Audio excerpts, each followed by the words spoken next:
अनंत कोटि ब्रह्मांड नायक राजा धीराज योगीराज परब्रह्म श्री सच्चिदानंद सद्गुरु श्री साईनाथ महाराज।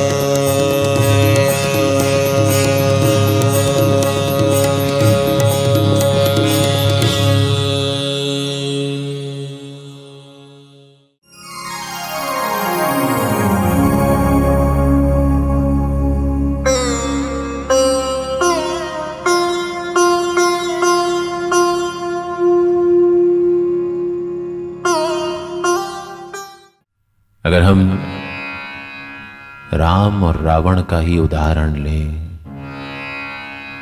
तो रावण राम से ज्यादा बलशाली, ज्यादा ज्ञानी, ज्यादा पराक्रमी। पिछड़ गया कहां पे? अहंकार में। और अहंकार में उसने क्या किया? किसी के घर की शांति उठा करके अपने घर ले आया। इतना ध्यान रखिए कि कभी किसी और की शांति भंग करने से हम शांति नहीं पा सकते। किसी और का हृदय छिन्न भिन्न, उसका मान छिन्न भिन्न करने से हमारा मान नहीं बढ़ जाता। हमारा मान बढ़ता है किसी और का मान बढ़ाने से। हमारी शांति बढ़ती है किसी और की शांति के कारण पैदा करने से। हमारा धन बढ़ता है अगर हम उसको धर्म मार्ग में उपयोग में लाएं।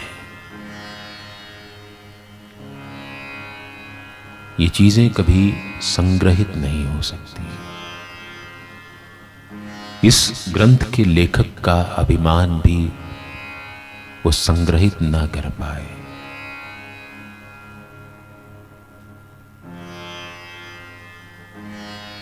गोविंदराव रघुनाथ दाभोलकर, अन्ना साहब दाभोलकर, हेमाड पंत, बड़ी अद्भुत कथा है इनकी। बड़ी ही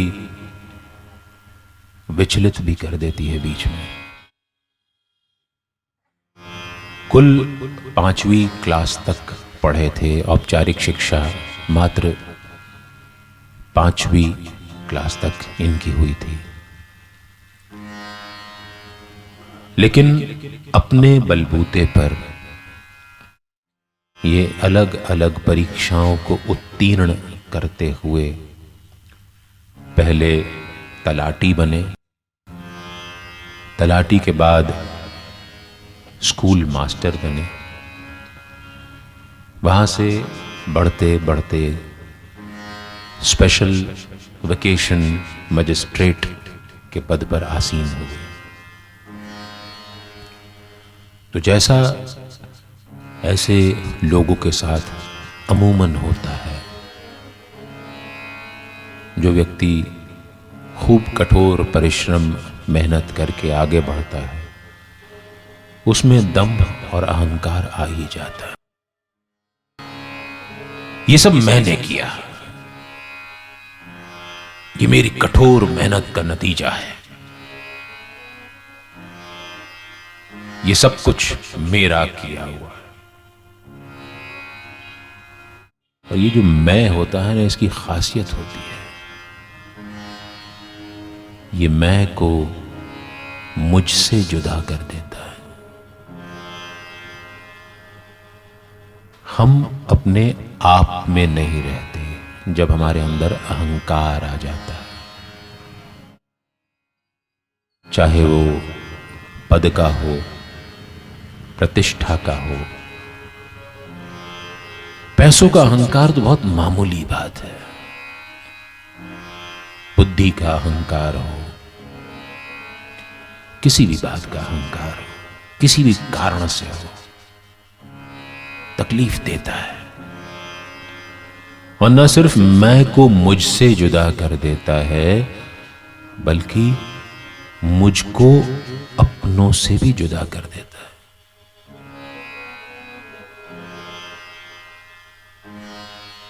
ऐसे बाप जो बहुत ज्यादा अपने कर्मों की शेखी बधारते हैं, उनके बच्चे उनके कहे में नहीं रहते।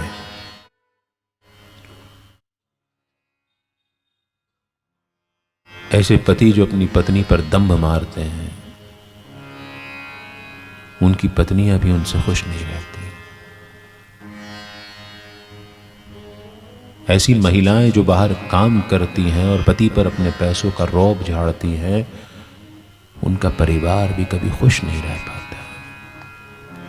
काम करिए, काम करने में कोई बुराई नहीं है, कोई काम छोटा नहीं होता।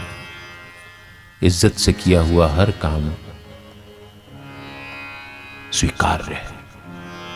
किसी के काम करने पर कोई पाबंदी कभी नहीं होनी चाहिए, चाहे वो महिला हो, पुरुष हो।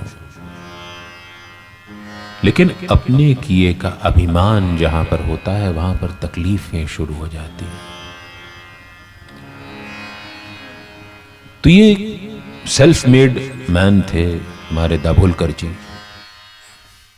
Our friend mister Dabholkar. मैं अपने बलबूते पर इतना आगे बढ़ा हूं, तो इसीलिए किसी गुरु के अस्तित्व में, गुरु के औचित्य में विश्वास नहीं रखते थे।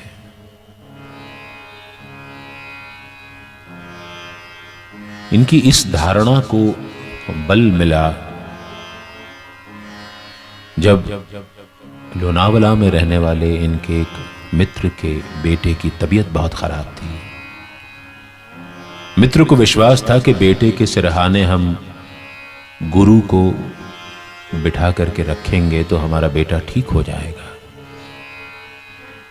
ऐसा नहीं हुआ और वो बेटा चल बसा। तो इनकी इस धारणा को बल मिल गया कि गुरु से बेकार की चीजें वो किसी काम के नहीं होते।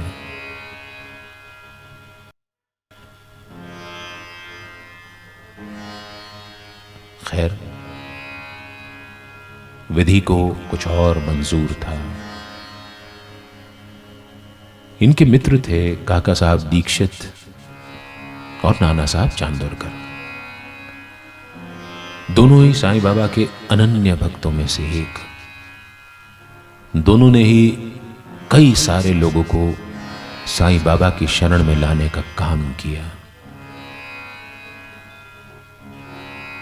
और ये दोनों इनसे बहुत वक्त से कह रहे थे कि तुम्हें शिरडी जरूर जाना चाहिए,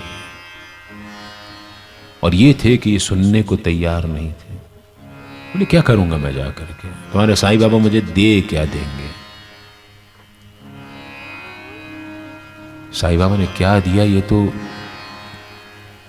हम सबको पता है, लेकिन उस समय उनको पता नहीं था, और हमको भी ये नहीं पता कि साईं बाबा हमें आगे किस तरह से नवाजने वाले हैं। तो इसीलिए जब उनकी तरफ कोई बात, कोई व्यक्ति, कोई घटना, कोई परिस्थिति आपको खींचती है, तो अपने आप को विपरीत दिशा में मत खींचो। बाबा का इशारा समझो कि वो आपको क्यों बुला रहे हैं, वो आपके साथ क्या करना चाहते हैं।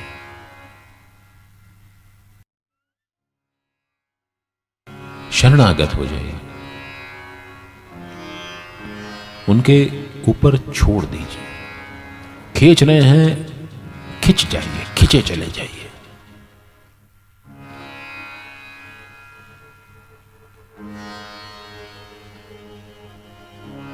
गए नहीं। दोनों दोस्तों को बुरा लगने लगा कि यार ये हमारी बात सुनता नहीं है।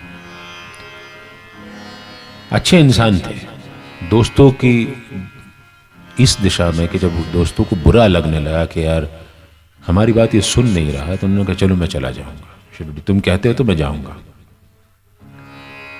हम भी अपने दोस्तों का मान रखने के लिए, दिल रखने के लिए उनकी बात मान लेते हैं, लेकिन ऐसी बात मत मानिएगा कि दोस्त कहें कि भाई तुम शराब नहीं पीते हो, हम पी रहे हैं और हमें बुरा लग जाएगा अगर तुम नहीं पियोगे तो। ये जुआ खेल रहे हैं, सट्टा खेल रहे हैं। ऐसे दोस्त दोस्त नहीं है, कुसंग है। दोस्त पी रहे हैं, उनकी रजामंदी। आप नहीं पी रहे हैं, आप सट्टा नहीं खेल रहे, जुआ नहीं खेल रहे, कोई बात नहीं। अगर वो आपको इस तरह से स्वीकार कर सकते हैं तो वो सच्चे दोस्त हैं। लेकिन दोस्ती का हवाला देकर के अगर आपको गलत राह पर खींच रहे हैं तो वो दोस्त नहीं है, तुरंत किराना कर लीजिए। जब आप उनको स्वीकार कर रहे हैं कि वो इन व्यसनों के साथ हैं और आप उनको स्वीकार कर रहे हैं, तो उन्हें भी आपको स्वीकार करना चाहिए कि आप निर्व्यसनी हैं। ये सच्ची दोस्ती है। तो इनको भी मन में लगा कि दोस्त अच्छी बात कह रहे हैं, हमको जाना चाहिए। अब देखिए कैसी बाबा लीला रचते हैं। शिरडी जाने को उद्यत हुए, गलत ट्रेन में चढ़ गए। तभी इसमें लिखा है श्री साईं सच्चरित्र ग्रंथ में कि कहीं से कोई एक मुसलमान सा दिखने वाला फकीर आया और उसने इनसे बात की कि कहां जा रहे हो। उन्होंने कहा कि मनमाड़। तब उस फकीर ने कहा कि ये ट्रेन तो मनमाड़ जाती ही नहीं है। देखिए अगर गलत ट्रेन में चढ़ जाते और गलत गंतव्य पर पहुंच जाते तो फिर इसके बाद वो ताउम्र शिरडी नहीं जाते। फिर उनकी तार्किक बुद्धि ये तर्क लगाने लगती कि जब बाबा की मर्जी नहीं है तो मैं शिरडी क्यों जाऊं। दंभी तो थे। लेकिन श्री साईं सच्चरित्र में आगे भी लिखा है कि जो शिरडी बुलाता है वो सारे प्रबंध भी कर देता है।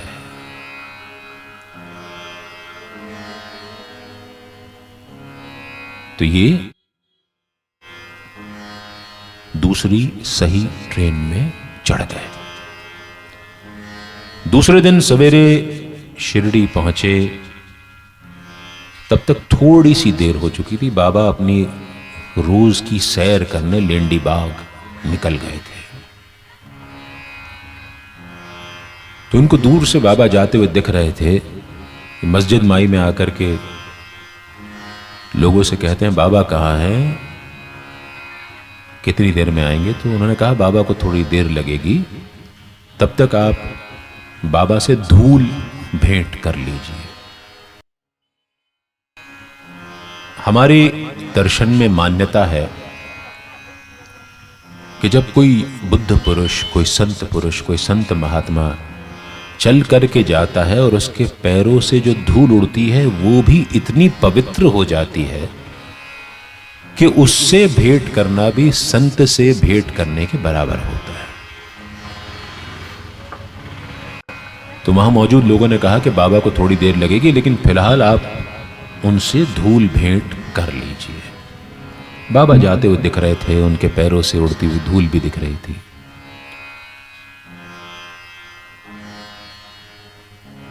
पता नहीं क्यों उस धूल भेंट के बाद उनका मन रोमांचित हो गया। थोड़ी देर के लिए वो बहुत भाव विभल हो उठे और मन ही मन बाबा के प्रति कहीं न कहीं अनुराग की एक छोटी सी चिंगारी भड़क गई थी। लेकिन अब क्या होता है, इंटरवल में हम लोग जब होता है तो पॉपकॉर्न भी खाने लगते हैं, समोसे भी ले लेते हैं, कोल्ड ड्रिंक्स भी ले लेते हैं। तो ये इनका इंटरवल हो गया था। जब तक फिल्म चलती है हम लोग पूरा ध्यान फिल्म में लगाते हैं। इंटरवल में आते हैं तो दुनियादारी की बातें हो जाती हैं शुरू, और हम अपने मूल रूप में आ जाते हैं। बड़े पर्दे पर अमिताभ बच्चन को देखते हैं तो लगता है हम अमिताभ बच्चन हो गए। लेकिन थोड़ी देर बाद जब इंटरवल होता है तो वही घनश्याम दास हो जाते हैं। तो ये इंटरवल हो गया था, तो ये वापस अपने स्वरूप में आ गए थे।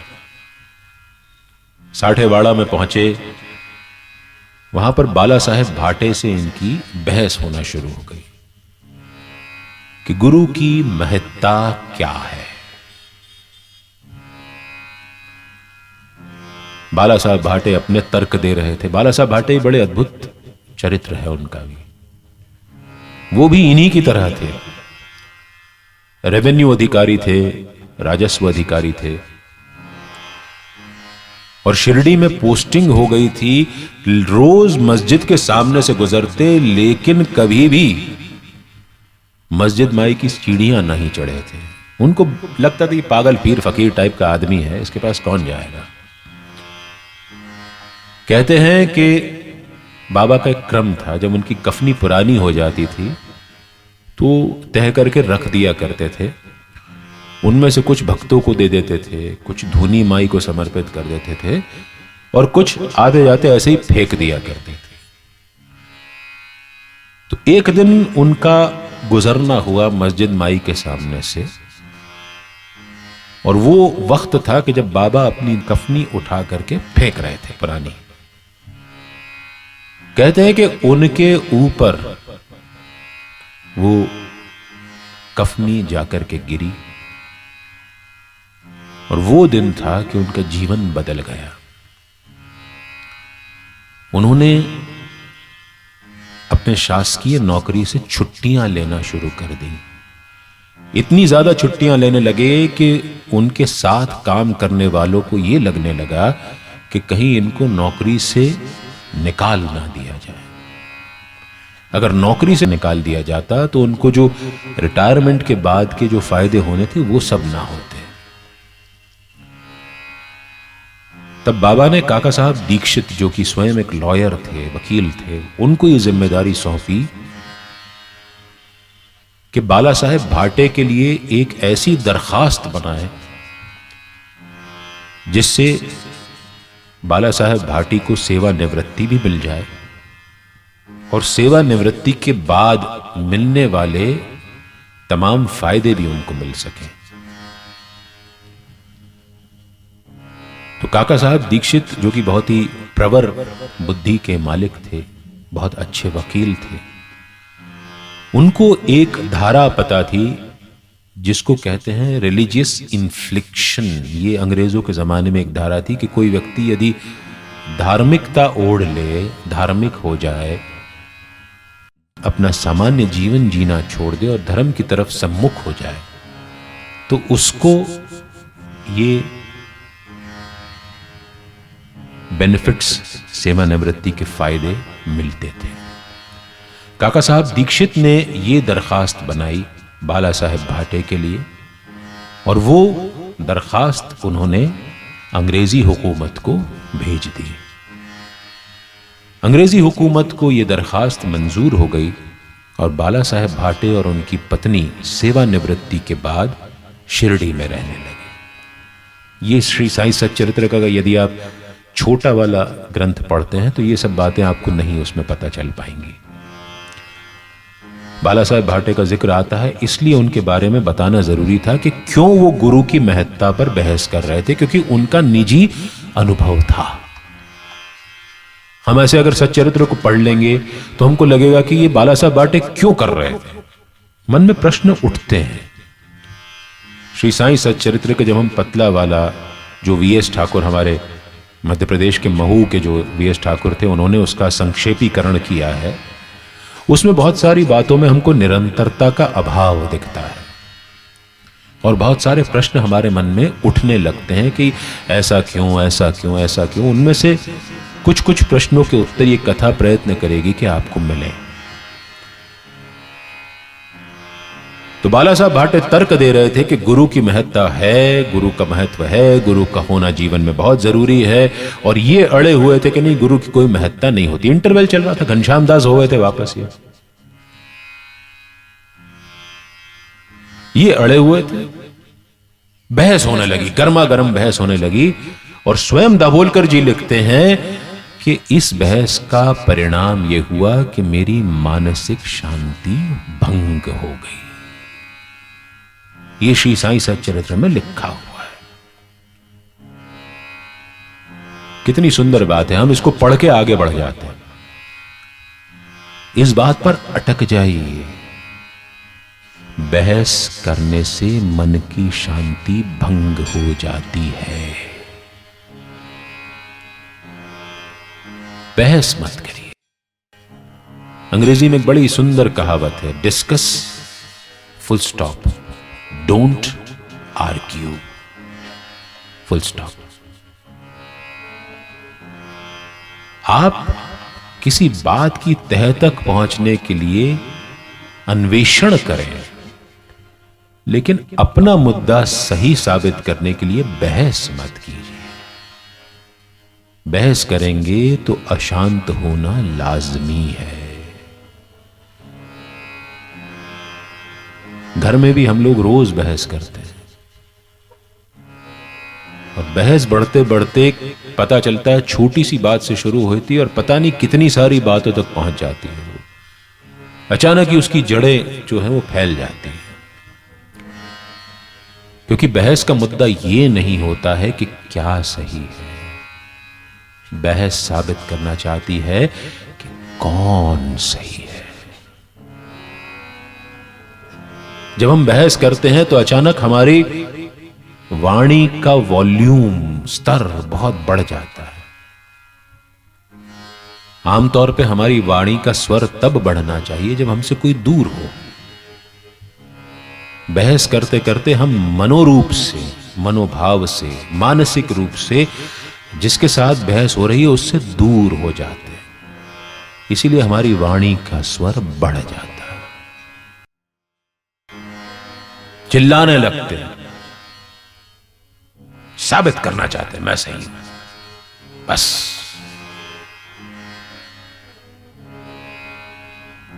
ऐसे में यह होता है कि हम बहस तो जीत जाते हैं, लेकिन जिससे बहस जीतते हैं उसको हार जाते हैं। दाभोलकर जी लिखते हैं कि इस बहस का परिणाम यह हुआ कि मेरी मानसिक शांति भंग हो गई। अचानक बाला साहब भाटे उनसे कहते हैं, महाशय इस बहस का कोई अंत ना होगा। आप मेरी बात नहीं मानने वाले, मैं आपकी बात नहीं मानने वाला। चलिए आरती का समय हो रहा है, हम सब चल करके मस्जिद में आरती में उपस्थित हों। ये कितने सही समय पर घंटी बजी है। बाबा की राह में ऐसे चमत्कार होते रहते हैं। तो सब लोग मस्जिद माई चले जाते हैं, आरती होती है। आरती के बाद असली खेल शुरू होता है। बहुत थोड़े से लोग मस्जिद में बस जाते हैं। तब वहां पर मौजूद एक भक्त बाबा से पूछता है, बाबा कहां जाएं? बाबा कहते हैं ऊपर। वही भक्त फिर पूछता है कि बाबा मार्ग कैसा है? बाबा कहते हैं मार्ग बहुत कंटकाकीर्ण है, बहुत आड़ा टेढ़ा है, कांटों भरा है, और रास्ते में सियार और भेड़िए भी मिलते हैं। तब काका साहब दीक्षित पूछते हैं कि बाबा यदि कोई पथ प्रदर्शक साथ में हो तो? तब बाबा कहते हैं तब प्रॉब्लम नहीं है, तब कोई दुविधा नहीं है, तब कोई परेशानी नहीं है। हेमाड पंथ को, उस समय तक उनका नामकरण हेमाड पंथ नहीं हुआ था, दाभोलकर जी को उनकी बहस का जवाब बाबा ने देना शुरू कर दिया था। यदि कोई पथ प्रदर्शक साथ में हो तब कोई परेशानी नहीं होती।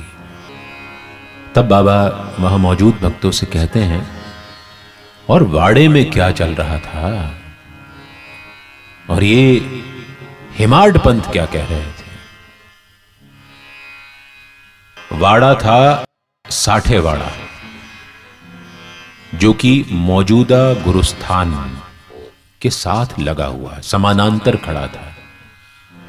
वो शिरडी में रहने वालों के लिए पहला वाड़ा था जो हरि विनायक साठे को बाबा की प्रेरणा से बनवाया था।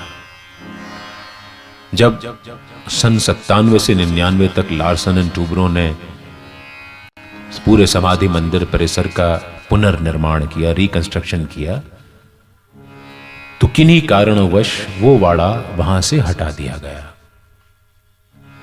अब वहां पर केवल गुरुस्थान है और परिक्रमा का स्थल है, बस वहां पर उतना ही है।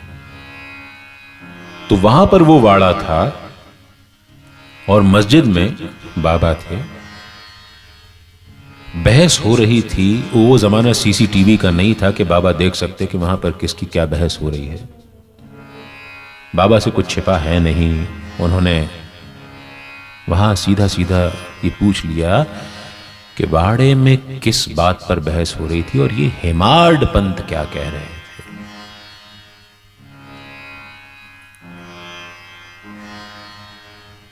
ये जो भाई साहब हैं दाभोलकर जी, ये थोड़े से तीक्ष्ण बुद्धि के व्यक्ति थे। बहुत इनकी बुद्धि तेज थी, जनरल नॉलेज, सामान्य ज्ञान बहुत था।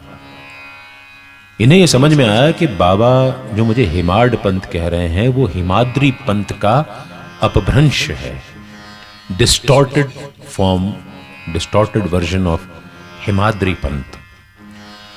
हिमाद्री पंथ कौन है हमारा जानना जरूरी है। हिमाद्री पंथ निजाम स्टेट के राजा रामदेव और महादेव के दरबार के मंत्री थे। वो भी बहुत तीक्ष्ण बुद्धि के मालिक थे। उन्होंने राज प्रशस्ति और चतुर्वर्ग चिंतामणि नाम की 2 किताबें लिखी थी। राज प्रशस्ति जो है वो पॉलिटिकल साइंस की बारे में किताब है और चतुर्वर्ग चिंतामणि जो है वो समाज में जो 4 वर्ग हैं उनकी क्या महत्ता है प्रत्येक कार्य में उसको दर्शाती है। मराठी के मोढ़ी लिपि के जनक भी हिमाद्री पंत थे। और हम लोग जो आजकल double entry system of book keeping इस्तेमाल में लाते हैं, खाता बही जिस तरह से हम लोग बनाते हैं, उसके पहले एक प्रथा प्रचलित थी, उसको कहते थे single entry system of book keeping. तो ये single entry system of book keeping के जनक भी हिमाद्री पंत थे। तो इतने महान व्यक्ति का एक अपभ्रंशित नाम बाबा ने मेरे लिए क्यों प्रयुक्त किया, इनके मन में ये भाव उठने लगे। क्या बाबा को पता है कि वाड़े में क्या चल रहा था और मैं कैसे अपनी बुद्धि का बखान कर रहा था। अच्छा, जो गलत होता है उसको कहीं ना कहीं उसका मन तो मानता है कि वो गलत है, वो सामने उसको जाहिर होने दे या ना होने दे, लेकिन उसका मन तो मानता है कि वो गलत था। क्या बाबा ने मेरे पर कटाक्ष किया है, तंज कसा है, मेरी फिरकी ली है, ऐसा लगने लगा उसको। लेकिन बाबा का ऐसा मंतव्य कभी नहीं था कि वो किसी पर कटाक्ष करें, किसी को अपमानित करें। उनके मन में यह भाव आया कि क्या कारण है कि बाबा ने ऐसा मुझे नाम दिया। बात आई गई हो गई। ये 1910 की बात है जब ये शिरडी में आए थे। 1911 में इनका फिर शिरडी में आना हुआ। अब ये गुरु की महत्ता को समझने लगे थे कि क्या है। शिरडी में आए तो उस दिन मस्जिद के बाहर बहुत भीड़ लगी हुई थी।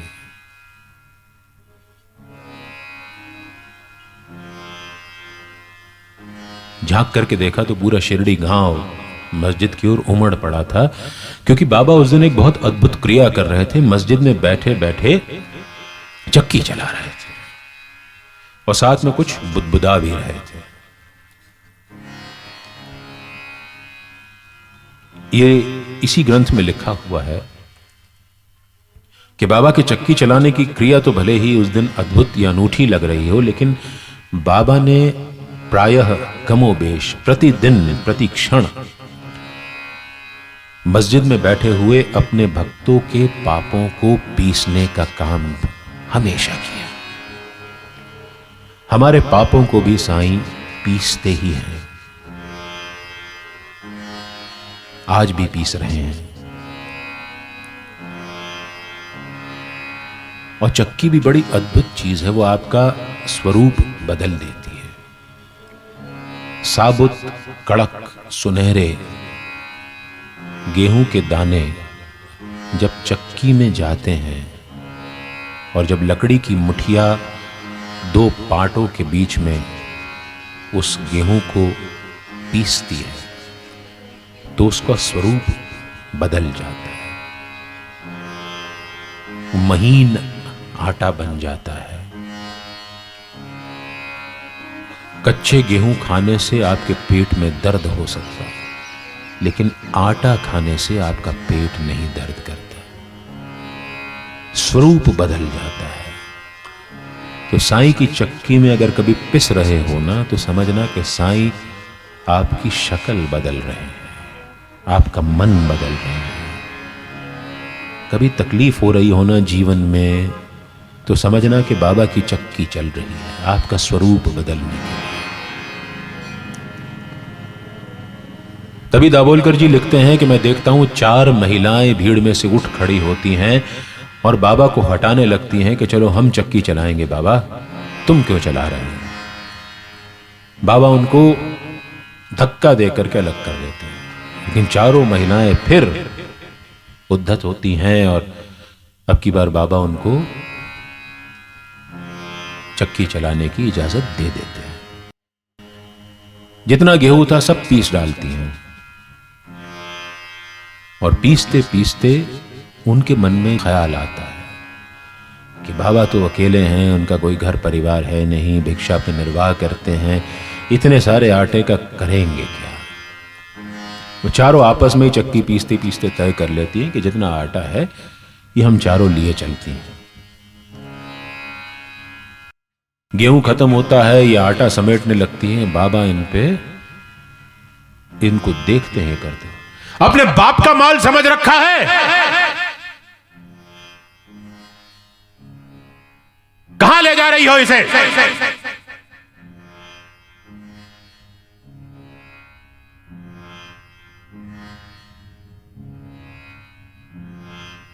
चारों की सिट्टी पिट्टी गुम हो जाती, जैसे यहां बैठे कुछ लोगों की अभी हो गई।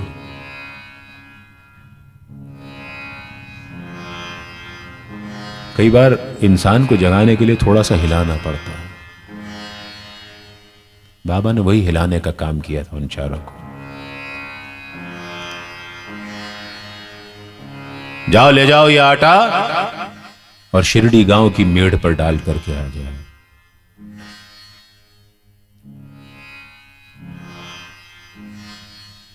गांव वालों ने सुना, उस आटे को ले गए, शिरडी की मेड़ पर डाला। तब इनके मन में ये प्रश्न उठा, ये सब देख रहे थे दाभोलकर कि बाबा ने क्रिया की क्यों है।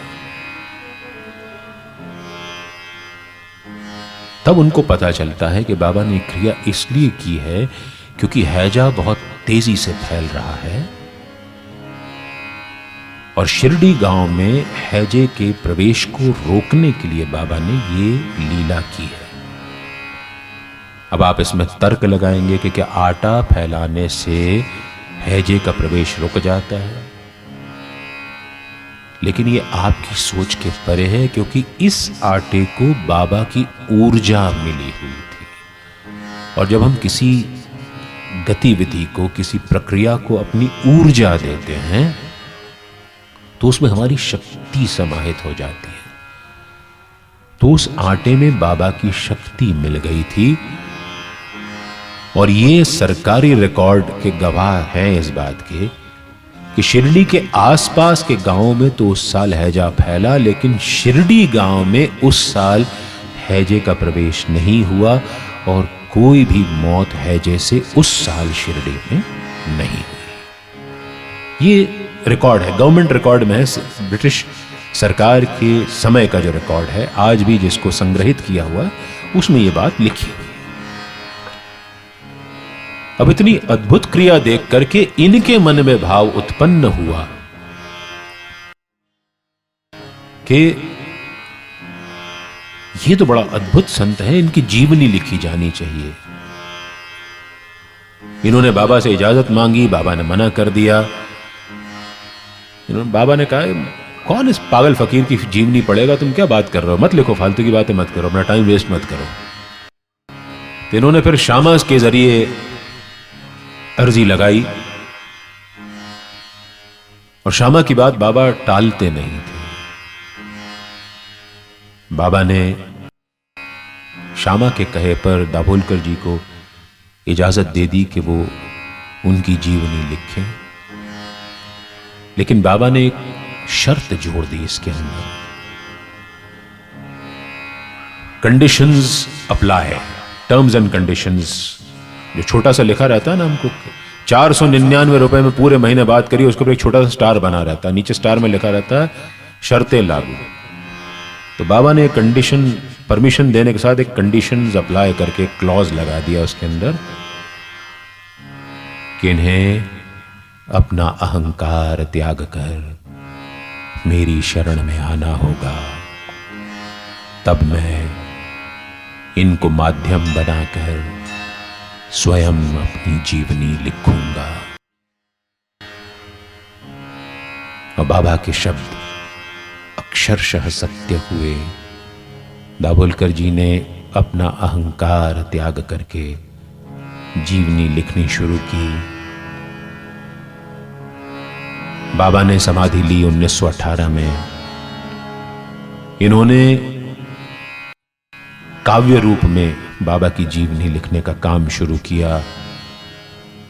1923 में साईं लीला मासिक पत्रिका में सिलसिलेवार श्री साईं सच्चरित्र छपना शुरू हुआ। आखिरी अध्याय लिख पाते उससे पहले दाभोलकर जी 1928 में स्वर्गधामी हो गए।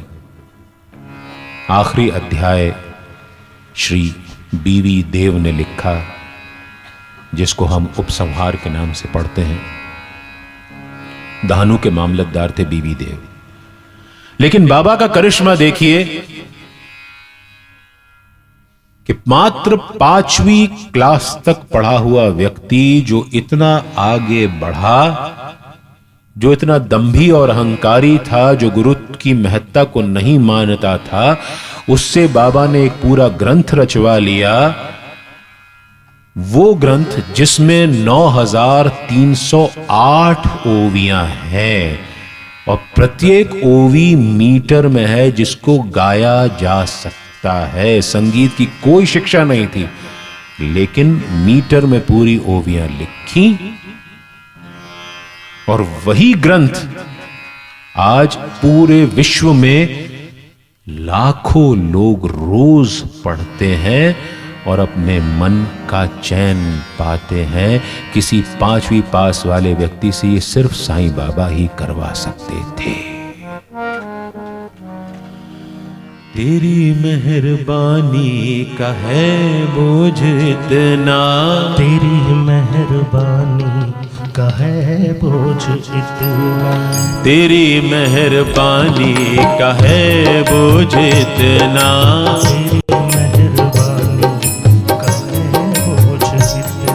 कि बोझा उठाने के काबिल नहीं हूँ, कि बोझा उठाने के काबिल नहीं हूँ। मैं आ तो गया हूँ मगर जानता हूँ, मैं आ तो गया हूँ मगर जानता हूँ। तेरे दर पे आने के काबिल नहीं हूँ, तेरे दर पे आने के काबिल नहीं हूँ। तेरी मेहरबानी का है बोझ इतना, तेरी मेहरबानी का है बोझ इतना।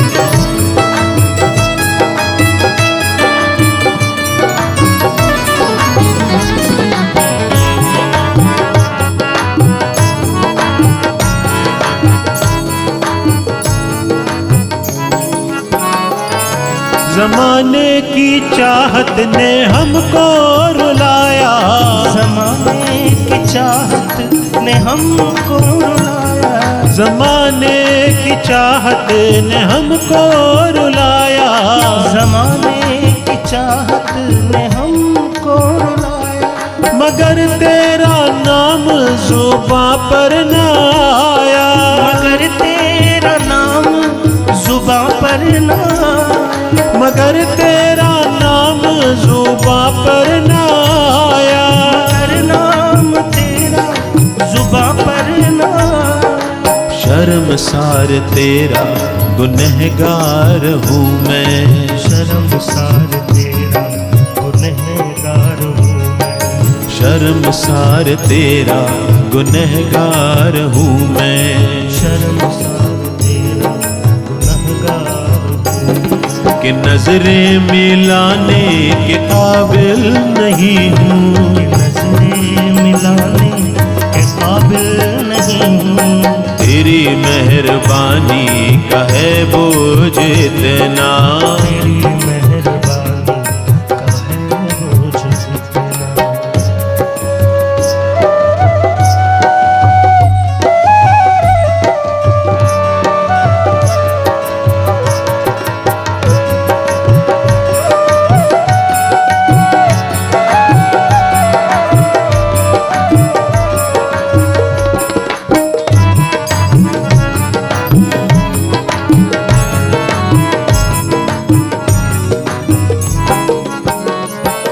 तुम्ही ने अदा की मुझे जिंदगानी, तुम्ही ने अदा की मुझे जिंदगानी, तुम्ही ने अदा की मुझे जिंदगानी, तुम्ही ने अदा की मुझे जिंदगानी, मगर तेरी महिमा नहीं मैंने जानी, मगर तेरी महिमा नहीं मैंने जानी, मगर तेरी महिमा नहीं मैंने जानी, मगर तेरी महिमा नहीं मैंने जानी, जो पहले दिया है वही कम नहीं है, पहले दिया वही कम नहीं है, जो पहले दिया है वही कम नहीं है, जो पहले दिया है वही कम नहीं, उसी को चुकाने के काबिल नहीं हूँ, उसी को चुकाने के काबिल नहीं हूँ, तेरी मेहरबानी का है बोझ इतना, तेरी मेहरबानी का है बोझ इतना।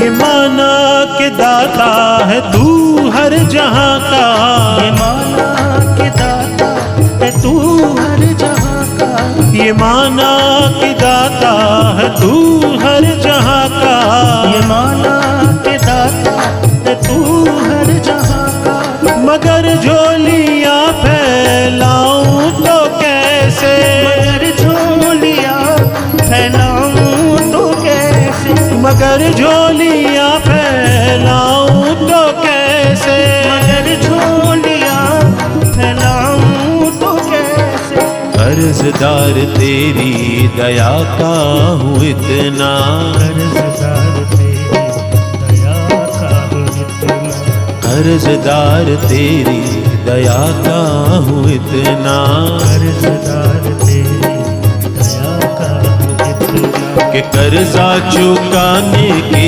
काबिल नहीं हूँ, कर्जा चुकाने के काबिल नहीं हूँ, तेरी मेहरबानी का है बोझ इतना, तेरी मेहरबानी का है बोझ इतना, कि बोझा उठाने के काबिल नहीं हूँ, बोझा उठाने के काबिल नहीं हूँ, तो गया हूँ मगर जानता हूँ, मैं आ तो गया हूँ मगर जानता हूँ, मैं आ तो गया हूँ मगर जानता हूँ, मैं आ तो गया हूँ मगर जानता हूँ। तेरे दर पे आने के काबिल नहीं हूँ, तेरे दर पे आने के काबिल नहीं हूँ, तेरी मेहरबानी का है बोझ इतना, तेरी मेहरबानी का है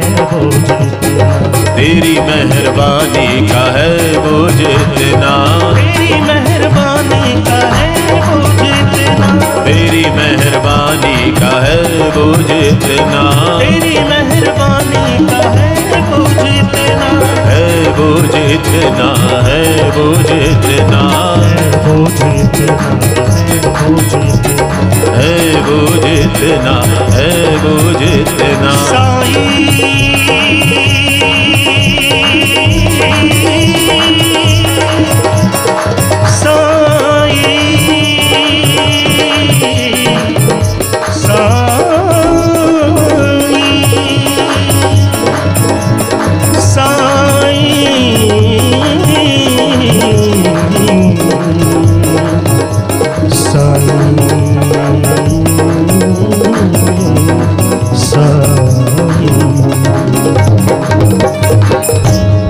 तेरी मेहरबानी का है बोझ इतना।